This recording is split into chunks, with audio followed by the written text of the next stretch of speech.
லலிதா மகா திரிபுர சுந்தரியை நமக.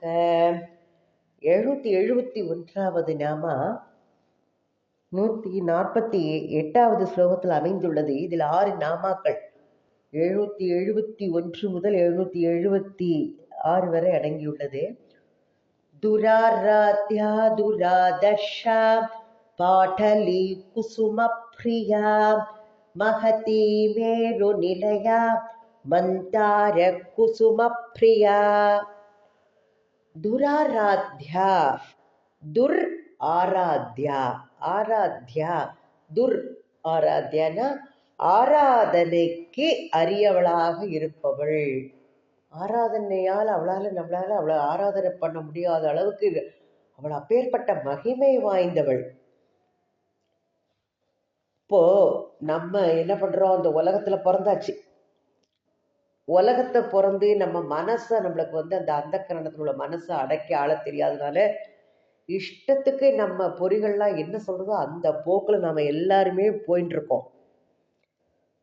மெய் வாய் விழி நாசி செவி இந்த 5 பொறிகளுக்கும் அடிமைப்பட்டு இந்த நம்ம மானுட ஜென்மாவை சரியா பயன்படுத்தாம இருக்கோம்.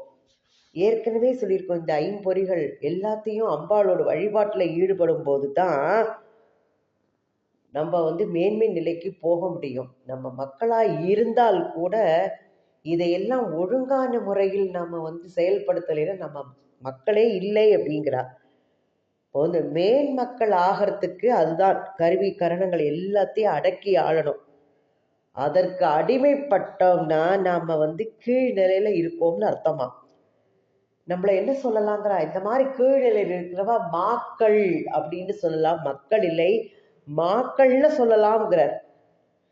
இந்த மனசுல பக்குவம் ஏற்பட்டு பண்பட்டால் தான் அன்னை பராசக்தியை நம்ம சரியா வழிபட முடியும். அப்படி இல்லாம மனசை சிறந்த முறையில பண்பாடு பண்ண முடியலைனால் அவர்களுக்கு இந்த ஆராதனை என்பது மிக கடினமாக இருக்கின்றது. தன்னடக்கம் பயில்கின்றவர்களுக்கு இந்த ஆராதனைங்கிறது எவ்வளவு சுலபமா அவளுக்கு கை வரும். மனசுல எல்லா வேற விதமான எண்ணங்கள் தோன்றி மனசு பரிபக்குவம் இல்லைனால் அம்பாள் அந்த ஆராதனைக்கு அவள் அரியவளாக இருக்கின்றாள். நம்ம மேல்நிலைக்கு வரும்போதுதான் அம்பாளை ஆராதனை பண்ணுவதுங்கிறது மிக சிறந்ததாக மாறுகின்றது. அதனால அப்பேற்பட்டவர்களுக்கு மனது பண்பாடு அடையாதவர்களுக்கு ஆராதனைக்கு அரியவளாக இருப்பவள். அடுத்தது துராதர்ஷா. துராதர்ஷானா துர் ஆதர்ஷா, வெற்றி கொள்ள முடியாதவள், யாராலும் வெற்றி கொள்ள முடியாதவள் அப்படிங்கிறார். எப்படி? மகாசக்தி, அவள் பராசக்தி. அவள் என்ன பண்றா, அரக்கர்களை எல்லாம் அடக்கி ஆண்டு யாராலையும் முடியல. அதுக்கு அம்பாள் ஜனனம் எடுத்துதான் எல்லா அரக்கர்கள், பண்டாசுரன், நம்ம எல்லாம் பார்க்கிறோம், சும்பன் நிசும்பன் சண்டமுண்டன் எல்லாரையும் வதம் பண்றதுக்கு அம்பாள் தான் வரலா. இப்போ முரட்டுத்தனமும் கொடூரத்தனமும் இருக்கிற அந்த அசுரர்களுக்கு அவளுக்கு என்னன்னா, நம்மளை யாராலையும் கொல்ல முடியாது அப்படின்னு அவளுக்கு ஒரு ஆணவம், ஒரு செருக்கு. அப்போ யார்கிட்டேந்து அந்த ஆற்றல் எல்லாம் பெற்றாலோ அந்த அவளையே நம்மளால அடிபணிய வைக்க முடியுங்கிற ஆணவம் அவர்களுக்கு, அந்த அரக்கர்களுக்கு. ஆனால் அம்பாள் என்ன பண்ணினா, தக்க தருணத்துல அவர்களை தோற்கடித்து அவர்களை எல்லாம் அடக்கி ஆண்டாள் அவள் அம்பாள். அப்போ அன்னையோட ஆட்சிங்கிறது எப்பேற்பட்டது. அவளோட ஆட்சியில நம்ம போய் ஆக்கிரமிப்பு செய்யறதுக்கு யாருக்குமே இயலாது. அவளுடைய அருள் கிடைக்க பெற்றவர்கள் பாக்கியவான்கள். அவளுடைய அருளையும் ஆதிக்கத்தையும் நம்ம வேண்டாம்னு தள்ளும் போது அவர்கள் யாராலையும் அவர்களை இது பண்ண முடியாது, காப்பாற்றவே முடியாது. அன்னை அவர்களை எல்லாம் அடக்கி துடைத்து தள்ளுவாள். எப்பேற்பட்டவள், எல்லாராலையும் அவள் யாராலையுமே வெல்ல முடியாதவள், எப்பேற்பட்ட மகிமை வாய்ந்தவள் அப்படின்னு சொல்றாவர. பாடலி குசும பிரியா.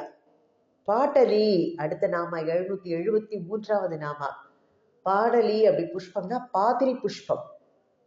பாதிரி புஷ்பம் எப்படி இருக்கும்னா வெளுத்த சிவப்பு நிறமுடையதாக இருக்கும். சிவனுக்கு இது மிகவும் பிடித்தமான மலர், பாதிரி புஷ்பம். அப்போ சிவனுக்கு பிரியமாக உள்ள இந்த புஷ்பம் அம்பிகைக்கும் மிகவும் விருப்பமானது, பிரியமானது. அதனால அவள் பாடலி குஸ்ம பிரியா. இது நம்மளுக்கு சொல்லாமலே தெரியும். அடுத்த நாம மகதி. மகத்து அப்படின்னாலே பெருசு. மகதி மிக பெரியவள் அவள். அவளுக்கு அவளை விட பெரியவர்கள் யாரும் கிடையாது, அவளுக்கு சமமானவர்களும் யாருமே கிடையாது. அம்பாள் தான் எல்லாமே தோற்றுவிச்சிருக்கா. இந்த உலகங்கள், ஜீவராசிகள் எல்லாவற்றையும் தோற்றுவித்தவள் அவள்தான். அதனால எல்லாவற்றையும் விட பெரியவளாகவும், எல்லாவற்றையும் விட உயர்ந்ததாகவும், மிக்காளாகவும், பெரியவளாகவும் இருக்கின்றாள் அம்பாள். ஒரு மரம் இருக்கு, அந்த மரத்துல நிறைய பூக்கள்லாம் பூக்கிறது இல்லையா? அப்போ அந்த பூக்கள் பூப்பதற்கு காரணமா இருக்கின்றது அந்த மரம். அதுல அந்த காரியத்திலையும் இது பெருசானது என்னது? காரணம். அப்போ இந்த பிரபஞ்சத்துல இருக்கின்ற அந்த மதிப்பிட முடியாத பொருட்கள் எல்லாவற்றுக்குமே மூல காரணமாக இருப்பவள் அம்பாள். ஆகாசம் பார்க்கிறோம், எவ்வளவு பெரியது, வண்ணத்தில் பெரியதாக இருக்கின்றது ஆகாசம். அப்போ தோற்றத்துக்கு வந்துள்ள இந்த ஐம்பூதங்கள் எல்லாம் எங்கும் வியாபித்துள்ள ஆகாசத்திலிருந்து தான் தோன்றியவை எல்லாமே.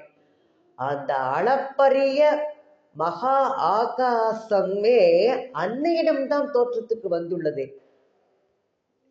இன்னொன்னு சொல்லலாம், மகதி அப்படின்னு சொன்னா, நம்ம ஏற்கனவே பார்த்திருக்கோம் நாரதரோடு வீணை, அதற்கு பெயர் மகதி. அப்போ அந்த வீணை எப்போது எல்லாரையும் போற்றி பாடு தானம் பண்ணிட்டே இருப்பார். அவளோட பெருமையெல்லாம் பத்தி சொல்லி பாட்டு அந்த பாராட்டுவதற்கு அது உபகரணமா இருக்கின்றதுனால அதுகிட்ட தெய்வீக பெருமை இருக்கும் அந்த மகதிங்கிற வீணை. அப்போ இந்த வீணையோட ஸ்வரூபமாகவும் அன்னை பராசக்தி இருக்கின்றாள் அப்படிங்கிறதும் இந்த இதற்குள்ள பொருளாக இருக்கின்றது. மேரு நிலையா, மேருமலை, மேருமலை அவளுக்கு வாசஸ்தலம். அதுலதான் வசிப்பவள் அவள். 775வது நாமா. நாம ஏற்கனவே பார்த்திருக்கோம். மூலாதாரம், சுவாதிஷ்டானம், மணிப்பூரம், அநாகதம், விசுக்தி, ஆக்ஞா, சகஸ்ராரம் அப்படின்னு 7 சக்கரங்கள், ஆதார சக்கரங்கள், 7 ஞான பூமி. 7வது அந்த ஞான பூமி உச்சந்தலையில் இருக்கிற சகஸ்ராரம். ஆனா அதுதான் முதல் நிலை. 7வதா இருக்கின்ற அந்த சகஸ்ராரம் தான் முதல் நிலை வருகின்றது. அதுல எப்படி அப்படின்னா அதுல சிவமும் சக்தியும் ஒன்றாக வேற்றுமை இல்லாம ஒரே நிலையிலேயே அமர்ந்திருக்கின்றனர்.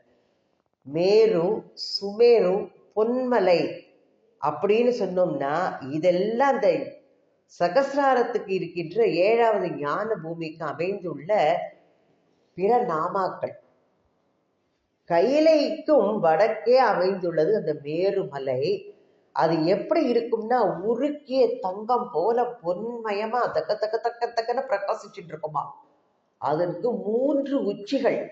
அந்த 3 உச்சிகளின் மீது யார் இருக்கா? பிரம்மா, விஷ்ணு, ருத்ரன்.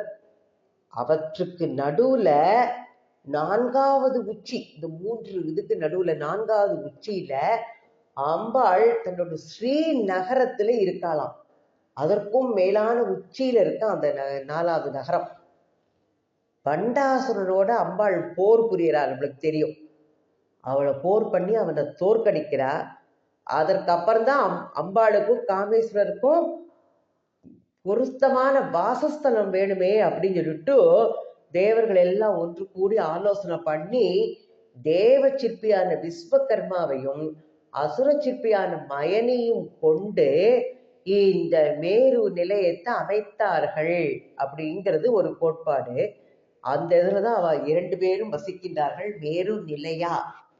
அடுத்தது மந்தார குசும பிரியா. மந்தார குசும பிரியா, மந்தார பூவில் விருப்பம் உள்ளவள். அந்த குசுமம் அப்படின்னாலே வாசனை, அதோட அந்த வாசனை மந்தார புஷ்பத்துல விருப்பம் உள்ளவள். அது எந்த மந்தார புஷ்பம் அப்படின்னா வெள்ளருக்கு.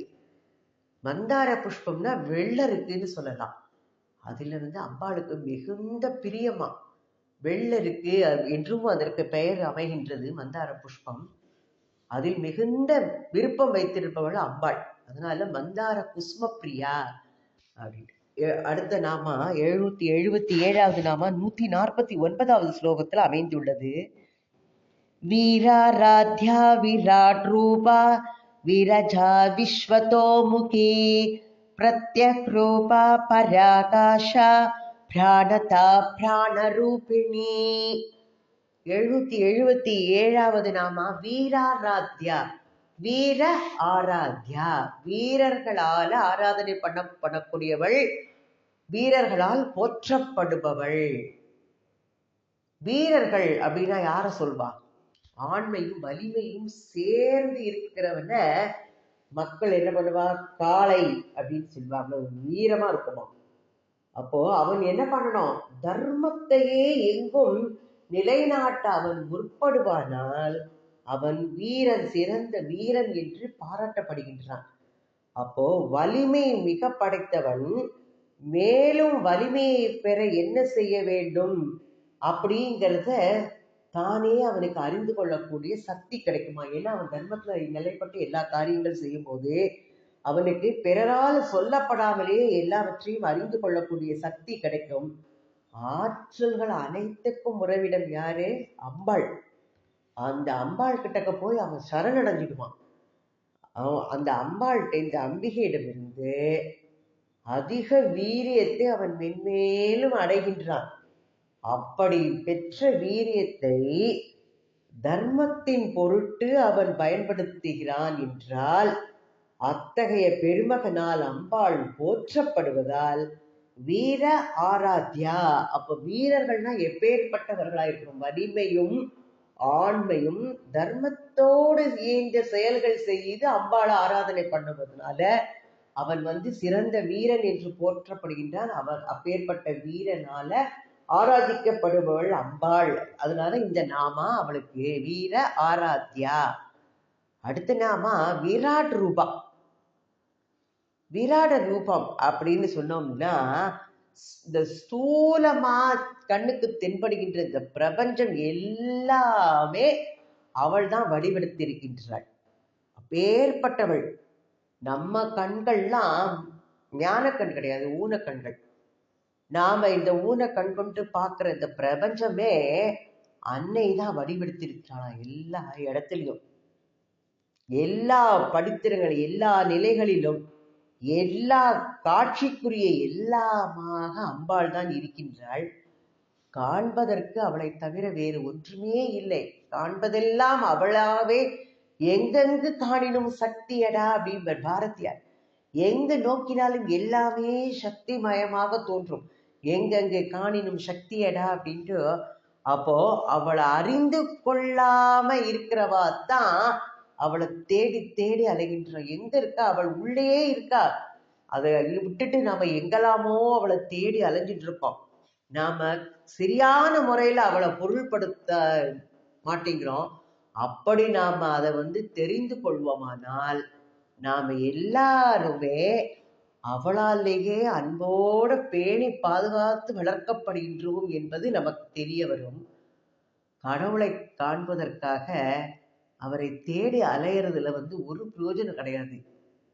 பக்தியிலும் ஞானத்திலும் நாம திளைத்திருப்போமானால் அவளோட விராட ஸ்வரூபத்தை நாம உள்ளது உள்ளபடி கண்டு அதுலேயே நாம மனசை செலுத்தி மகிழ்ச்சி அடையலாம். அது நமக்கு சாத்தியமாகும். மீன் என்ன பண்றது? தண்ணிக்குள்ள அப்படியே வசிச்சுட்டு இருக்கு. அதுலயே என்ன பண்றது? அதுக்குள்ளேயே இருந்து தன்னோட குலத்தை எல்லாம் தன்னோட பெருக்கி அதிலே வாழ்ந்து வருகின்றது. அதே மாதிரி அன்னையோட அருளால நம்ம அன்னையிடமே நாம இருந்து அவளுடைய அன்புக்கு கட்டுப்பட்டு வந்தோம்னா அவளாலேயே நாம காப்பாற்றப்பட்டு பேணப்பட்டு வருகிறோம் என்பதை தெரிந்து கொள்ளலாம். நல்லது பொல்லாது எல்லாம் நாம சொல்றது எல்லாமே நம்மள ஏற்கனவே பார்த்துருக்கோம். அஜ்ஞானம், நம்மளோட பேதமை. பொல்லாததா தென்படுறதுனா கூட அதுலயும் அம்பாள் இருக்கா, அதுலயும் அம்பாளோட சாநித்தியம் இருக்கு அப்படின்னு நம்ம தெரிஞ்சுட்டா இந்த உண்மையை நம்மளோட புத்தியை வச்சு கண்டுபிடிச்சோம்னா நம்ம பாக்கியவான்களாகிறோம். அம்பாளோட விராட் ரூபமும் அர்ஜுனன் என்ன பண்றா பார்த்தசாரதி அந்த கிருஷ்ணனோட விஸ்வரூபமும் ஒன்று. கடல் எப்போது எப்படி தான் இருக்கிறபடியே இருக்கு. அது மாதிரி இந்த விராட் ரூபம்ங்கிறது எப்பவுமே இருக்கின்றது. ஞானக்கண் கொண்டால் அதோட அமைப்பை நம்மளால காண முடியும். அம்பால இந்த பிரபஞ்ச தோற்றமாகிய அன்னையோட ஸ்தூல வடிவு தான் அந்த விராட் ரூபம். அது எப்பொழுதும் தன்னாலேயே இயங்கி தானாகவே இருந்து வருகின்றது. அடுத்தது விரஜாகா. விரஜாகனா பாவம் இல்லாதவள். ரஜாகா விரஜாகா பாவத்தினோட விளைவுதான். நம்ம செய்யற செயல்களுக்கு தக்கவாறு நம்மளுக்கு புண்ணியம் பாவமும் அமையிறது. இந்த பாவம் நிறைய இருக்கும் போதுதான் நம்ம என்ன பண்றோம், நம்ம இந்த பரமாத்மாவுக்கு அந்நியம் அப்படின்னு நம்மளுக்கு தோணுறது. ஏன்னா நம்ம என்ன பார்க்கிறோம், ஒரு நீர் இருக்கு, ஜலம். அதுல கடல் வேறு, அந்த துளிமையா எடுத்தா அந்த ஜலம் வேறா? இல்ல, எல்லாமே ஜலம்தான். அப்போ துளி அப்படின்னு சொல்றோம் போது அது தான் அந்த உபாதி. அது வேறு, கடல் நீர் வேறு அப்படின்னு நம்ம சொன்னோம்னா அதுக்கு நம்மளோட இதுதான் காரணம். நம்மளோட பாவத்தோட விளைவுனால்தான் அப்படிங்கிறார். நீரினோட நிஜ நிலைக்கு இடைஞ்சலாக இருப்பது என்னது? அந்த ஒரு சின்ன ஒரு தெவலையை விட்டோம்னா அது துளி அப்படின்னு நினைக்கிறோம். அப்போ நம்ம அந்த துளி அப்படின்னு தனக்கு சொந்தமில்லாத ஒன்றை சொந்தமாக கருதி கொள்வதுதான் பாவம். ஆத்மாவை நம்ம சொல்றோம், ஆத்மா வேறு, இந்த உடல் சரீரம் வேறு. இந்த ஆத்மாவை பிறப்பு இறப்பு உள்ளது அப்படின்னு நம்ம நினைச்சிட்டோம்னா அது பாவமா இருக்கு. நம்மள்கிட்ட ஜீவாத்மா அந்த தற்காலிகமா தான் அந்த ஆத்மா நம்மள்கிட்ட இருக்கு. நம்ம செய்த வினை பயன்களுக்கு ஏற்றவாறு இந்த உடல் பிரியும் போது அந்த ஆத்மா வேறு ஒரு உடலை எடுத்துக்கொள்கின்றது, வேறு ஒரு ரூபத்தை எடுத்துக்கொள்கின்றது. அப்போ இந்த தற்காலிகமாக இந்த பாதிக்கின்ற பாவம் எல்லாம் அம்பாளை ஒன்றுமே செய்யாது, அவளை அணுகவே மாட்டாது. சூரியனிடத்துல இருள் இருக்கா? இல்லை. அதே மாதிரி அன்னை பராசக்திகிட்டையும் ரஜஸ் அப்படிங்கிற இருளுக்கு இடமே இல்லை. நம்ம குறை நிலையில இருக்கிறவனுக்குத்தான் இந்த ரஜஸ் அப்படிங்கிறதெல்லாம் தோன்றும். அனைத்தையும் எல்லாம் அடைஞ்சிருக்கான்னா அவனுக்கு அந்த ஆசைங்கிறதே இருக்காது. அன்னை பராசக்திக்கு ஆசைப்பட்டு அடிமைப்பட்டு தேட வேண்டியது ஒன்றுமே இல்லை. அதனால அவள் விரஜா என்ற நாமாவால் அழைக்கப்படுகின்றாள். ஒரிசால இருக்கு, அந்த ஒரிசா மாகாணத்துல விரஜா என்னும் கஷேத்திரம். அதற்கு அதிஷ்டான தெய்வம் விரஜா என்று நாமம் படைத்திருக்கின்றாள் அவள். அந்த ஒரிசா மாகாணத்தில் உள்ள அந்த கஷேத்திரத்துல அதிஷ்டான தேவதை விரஜா. அடுத்த நாம விஸ்வதோமுகி. விஸ்வதோமுகி, எல்லா பக்கங்களிலும் அவளுக்கு முகம் இருக்கும். நாம ஏதாவது ஒரு தப்பு பண்ணிட்டு யாரும் பார்க்கலன்னு நினைக்க முடியாது. அம்பாளோட முகம் எல்லா பக்கமும் திக்கிலையும் பார்த்து கொண்டே இருக்கின்றது. நாம எந்த திக்க நோக்கி தியானம் பண்ணணும்னு நினைக்க வேண்டாம், எல்லா இடத்துலயும் அவள் தான் பார்த்துட்டு இருக்கா. நம்ம எங்க வேணா உட்கார்ந்துட்டு தியானம் பண்ணலாம். எல்லா இடத்துலையும் அவளுடைய பார்வை, அவளோட முகம் எங்கும் நிறைந்திருக்கின்றது. திக்கு அனைத்துமே அவள் ஸ்வரூபம்தான். அப்போ நீக்கமர எங்கேயும் நிறைந்து உள்ள அந்த அம்பாளோட சாநித்தியத்தை நாம தெரிஞ்சுட்டு நிறை பொருளாக அம்பாளை காண வேண்டும். அவள் விஸ்வதோமுகி. எந்த செயலும் அவளுக்கு தெரியாம நம்ம எதுவுமே செய்ய முடியாது. எல்லாவற்றையும் எல்லா திக்கிலும் அந்த முகங்களில் பார்வையில் அவள் பார்த்து கொண்டே இருக்கின்றாள்.